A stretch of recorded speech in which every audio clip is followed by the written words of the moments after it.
বান্দার কাছ থেকে আমার আল্লাহ সর্বপ্রথম যে হিসাবটা নেবেন সেই হিসাবটা হলো নামাজের হিসাব। যেই বান্দা নামাজের হিসাব সঠিকভাবে দিতে পারবে, বাকি প্রশ্ন বান্দার জন্য সহজ হয়ে যাবে, ফুলসিরাত বান্দার জন্য সহজ হয়ে যাবে, মিজানের পাল্লায় নেকের আমল ভারী হয়ে যাবে, বিনা হিসাবে জান্নাতে যেতে পারবে। আর যেই বান্দা নামাজের হিসাব সঠিকভাবে দিতে পারবে না, সেই বান্দা ফুলসিরাত পার হইতে পারবে না, মিজানের পাল্লায় গুনার পাল্লা ভারী হবে, জান্নাতে যেতে পারবে না, জাহান্নামের বাসিন্দা হয়ে যাবে।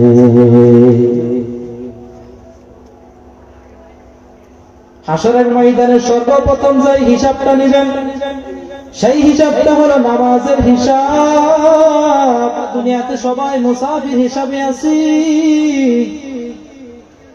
দুনিয়াতে আসার একটা সিরিয়াল আছে কিন্তু যাওয়ার কোনো সিরিয়াল নাই রে বাবা। দুনিয়াতে আমার দাদা আগে আসছে, এরপর আমার আব্বা যান, এরপর আমার বড় ভাই, মেজো ভাই, সেজো ভাই, এরপরে আমি। কিন্তু মনে হতে পারে আমার বাবার আগে আমার ইন্তেকালও হতে পারে। তাকাইয়া কি দেখো না, অনেক সময় দেখা যায় বাবার আগে ছেলের ইন্তেকাল হয়ে যায়, বড় ভাইয়ের আগে ছোট ভাইয়ের ইন্তেকাল হয়ে যায়, স্বামীর আগে স্ত্রীর ইন্তেকাল, স্ত্রীর আগে স্বামীর ইন্তেকাল হয়ে যায়। দুনিয়াতে আসার একটা সিরিয়াল আছে কিন্তু যাওয়ার কোন সিরিয়াল নাই। হায়াতের বাজেট যেদিন শেষ হয়ে যাবে সেদিন আজরাইল আলাইহিস সালাম আসিয়া তুমি যেখানে থাকো না কেন তোমার রূহটা নিয়ে যাবে। দুনিয়াতে যত প্রাণী আছে সব প্রাণী অবশ্যই মৃত্যুবরণ করতে হবে। দুনিয়াটা একদিন ধ্বংস হয়ে যাবে, একমাত্র বাকি থাকবেন আমার আল্লাহ। কুল্লু মান আলাইহা ফান ওয়া ইয়াবকা ওয়াজহু রাব্বিকা যুল জালালি ওয়াল ইকরাম। এই দুনিয়া সব কিছু ফানা হয়ে যাবে, একমাত্র যিনি চিরঞ্জীব, যিনি বাকি থাকবেন তিনি কে? আর জোরে বলেন তিনি কে? আমার আল্লাহ। আমার আল্লাহ ছিলেন, আছেন, থাকবেন। আমরা একসময় ছিলাম না, এখন আছি কিন্তু সামনে থাকবো না। এই দুনিয়া থেকে সবাই বিদায় হইয়া হাসরের ময়দানে আবার উঠবো। এ মুসলমান ভাইরারে আমার, এই দুনিয়াতে আমাদেরকে আল্লাহ কি জন্য পাঠাইলে? আমার আল্লাহ আমাদেরকে দুনিয়ার মধ্যে পাঠানোর একমাত্র কারণ হলো আল্লাহ তাআলার ইবাদত করা। অল্প সময়ের জন্য আল্লাহ তাআলা আমাদেরকে পাঠিয়েছেন, আবার চলে যাব। তো অল্প সময়ের জন্য আমাদেরকে দুনিয়ার মধ্যে পাঠাইছেন, কি জন্য পাঠাইছেন? আমাদেরকে কোনো দায়িত্ব দেয় নাই, কোনো ডিউটি দেয় নাই, কোনো কাজ দেয় নাই। আল্লাহ তাআলা আমাদেরকে একটা হুকুম দিয়েছেন, একটা ডিউটি দিয়েছেন, একটা বড় দায়িত্ব দিয়েছেন, একটা কাজ দিয়েছেন। সেটা হলো আল্লাহ তাআলার ইবাদত করা, আল্লাহ তাআলার গোলামি করা, আল্লাহ তাআলার দাসত্ব করা। ওয়া মা খালাকাতুল জিন্না ওয়াল ইনসা ইল্লা লিয়াবুদুন। আল্লাহ বলেন আমি আল্লাহ জিন এবং মানুষ বানিয়েছি একমাত্র আমি আল্লাহর ইবাদত করার জন্য। আমি আল্লাহ দুনিয়ার মধ্যে জিন এবং ইনসান জাতিকে বানাইলাম আমি আল্লাহ তাআলার গোলামি করার জন্য, আমি আল্লাহর ইবাদত করার জন্য। বান্দা তোমাকে দুনিয়াতে আমল করার জন্য আমি আল্লাহ পাঠাইলাম। আমি আল্লাহ তোমাদের থেকে টাকা চাই না, পয়সা চাই না, ধন সম্পদ চাই না। আমি আল্লাহ তোমাদের থেকে চাই একমাত্র আমল। তাবারাকাল্লাযী বিয়াদিহিল মুলক ওয়া হুয়া আলা কুল্লি শাইইন কাদির আল্লাযী খালাকাল মাউতা ওয়াল হায়াতা লিয়াবলুয়াকুম আইয়ুকুম আহসানু আমালা। আমি আল্লাহ তোমাদেরকে বানাইছি কে ভালো আমল করো সেটা দেখার জন্য, কে উত্তম আমল করো। আহসানু আমালা, আমার আল্লাহ আকসারু আমালা, বেশি আমলের কথা বলেন নাই, উত্তম আমলের কথা বলেছেন। নবী বলেন অল্প আমলই তোমার জন্য নাজাতের যথেষ্ট, যদি সুন্দরভাবে করো, ইখলাসের সহিত করো। আখলিস দীনাকা ইয়াকফিকাল আমালুল কলিল। বান্দা, তুমি যদি আল্লাহকে রাজি সন্তুষ্টি করার জন্য যদি ইখলাসের সহিত অল্প আমল করো, আমার আল্লাহ এই অল্প আমলের বিনিময়ে তোমাকে জান্নাত দান করবেন। সুবহানাল্লাহ। তাহলে আপনারা বলেন, আল্লাহ তাআলা আমাদেরকে দুনিয়ার মধ্যে কি জন্য পাঠাইলেন? আমল করার জন্য। কি জন্য পাঠাইলেন? আমল করার জন্য। এখন আপনারা বলেন, আমলের মধ্যে সবচাইতে গুরুত্বপূর্ণ আমল, সবচাইতে গুরুত্বপূর্ণ আমল কি? আমল সমূহের মধ্যে সবচেয়ে গুরুত্বপূর্ণ আমল কি? নামাজ। নামাজের আমল। আপনি যদি দুনিয়াতে সব আমল বাদ দেন, কোন আমল না করেন, শুধু যদি নামাজের আমলটা করেন, 5 বেলার নামাজ যদি আদায় করেন, আল্লাহ তাআলা আপনাকে জান্নাত দিয়ে দিবেন। আর যদি নামাজ না পড়েন আর সব আমল করেন, তাহলে ওই সব আমলের কোনো দাম আল্লাহর দরবারে থাকবে না। কারণ নামাজ হলো বান্দা জান্নাতের চাবি। قال رسول الله صلى الله عليه وسلم مفتاح الجنة الصلاة।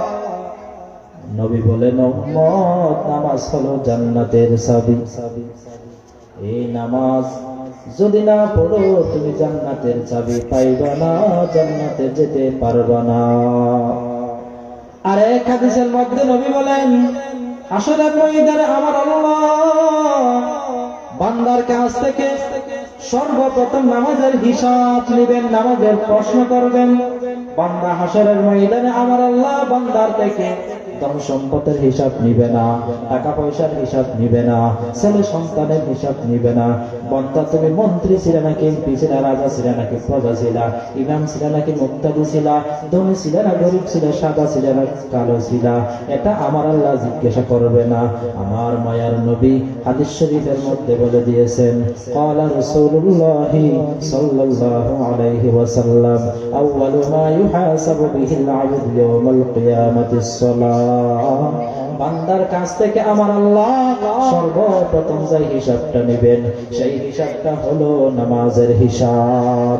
যেই বান্দা নামাজের হিসাব সঠিকভাবে দিতে পারবে, বাকি প্রশ্ন বান্দার জন্য সহজ হয়ে যাবে, ফুলসিরাত বান্দার জন্য সহজ হয়ে যাবে, মিজানের পাল্লায় নেকের আমল ভারী হয়ে যাবে, বিনা হিসাবে জান্নাতে যেতে পারবে।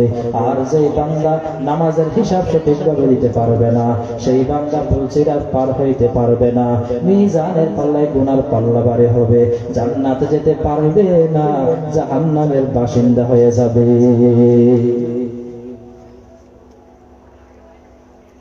হাসরের ময়দানে সর্বপ্রথম যে হিসাবটা নেবেন, সেই হিসাবটা হলো নামাজের হিসাব। মকুন সুসতি নামাজে পঞ্জে গানা, ফাওয়াইলুল লিল মুসাল্লিনাল্লাযিনা। আযান শুনে আসো যারা বিছানায়, তাদের জন্যে কান্দেন নবী মদিনায়, তাদের জন্যে কান্দেন নবী মদিনায়। ঈমানের পরে সবচেয়ে গুরুত্বপূর্ণ ইবাদত হলো নামাজের আমল। একজন মুসলমানের জন্য ঈমানের পরে সবচেয়ে গুরুত্বপূর্ণ আমল হলো কি? নামাজের আমল। এ কারণে হে মুসলমান, নামাজ ছাড়া কখনো জান্নাতে যাওয়া যাবে না, নামাজ ছাড়া কবরের আযাব থেকে মুক্তি পাওয়া যাবে না, নামাজ ছাড়া আমল নামা ডান হাতের মধ্যে পাওয়া যাবে না। নামাজের আমল ছাড়া মিজানের পাল্লায় নেকের পাল্লা পারে হবে না। নামাজ ছাড়া পুলসিরাত পার হওয়া যাবে না। এক কথায় নামাজ ছাড়া জান্নাতে যাওয়া যাবে না। আল্লাহ তাআলা আমাদেরকে পাঁচ বেলার নামাজ যথাসময়ে আদায় করার তৌফিক দান করুন। তো কি বললাম, আল্লাহ তাআলা আমাদেরকে দুনিয়ার মধ্যে পাঠাইছেন ইবাদতের জন্য। কি জন্য পাঠাইলেন? ইবাদতের জন্য। আর ইবাদত সমূহের মধ্যে এক নম্বরের ইবাদত হলো নামাজের ইবাদত। নামাজ নামাজ আমার নবী আছেন, আমার নবী যেই শব্দটা শেষ শব্দ বলেছেন সেই শব্দ হলো আসসালাহ আসসালাহ আসসালাহ। হে উম্মত, নামাজ নামাজ নামাজ নামাজ নামাজ। আমার নবী অসুস্থ, হাঁটতে পারতেছে না, মসজিদে যাইতে পারতেছে না। একজন সাহাবীর কাঁধের উপরে হাত দিয়া বর করে করে হেঁটে হেঁটে মসজিদে গিয়া নামাজ আদায় করেছে। এখন তো আমরা রাসূলের উম্মত দাবি করি, কিন্তু নামাজ পড়ে না। রাসূলের প্রকৃত আশিক ওই ব্যক্তি যে ব্যক্তি পাঁচ বেলার নামাজ আদায় করে। আমার নবী শেষ শব্দ ছিল উম্মত নামাজ নামাজ নামাজ। দুনিয়াতে যত ইবাদত ছিল সব ইবাদত আমার আল্লাহ জিবরাইলের মাধ্যমে দুনিয়ার মধ্যে আল্লাহ তাআলা ফরজ করেছেন। রোজা ফরজ, কিন্তু আল্লাহ তাআলা জিবরাইলের মাধ্যমে ফরজ করেছেন। হজ জিবরাইলের মাধ্যমে আল্লাহ তাআলা ফরজ করেছেন। যাকাত আল্লাহ তাআলা জিবরাইলের মাধ্যমে ফরজ করেছেন। কিন্তু নামাজ এমন একটা গুরুত্বপূর্ণ ইবাদত, যেই নামাজটা আমার আল্লাহ আমার নবীকে আরশ আজিমের মেহমান বানাইয়া মেরাজের মধ্যে নিয়া সরাসরি আমার নবীর হাতে হাতে দিয়েছেন। সুবহানাল্লাহ। ফজর যোহর আসর মাগরিব আর ইশা ও হুজুর কলব সে পাঁচো আদা जुल्मते दिल दूर करती है नमाज नूर ईमान दिल में बढ़ती है नमाज जन्नत में मका अपना बनाती है नमाजी मस्जिद में बड़ी शौक से जाती है नमाजी मस्जिद में बड़ी शौक से जाती है नमाजी। আল্লাহ তাআলা আমাদেরকে পাঁচ বেলার নামাজ যথাসময়ে আদায় করার তৌফিক দান করুন। সর্বপ্রথম আমাকে এবং আপনাদেরকে আলোচনাটা তবে আমল করার তৌফিক দান করুন। আমিন। আসসালামু আলাইকুম ওয়া রাহমাতুল্লাহি ওয়া বারাকাতুহু।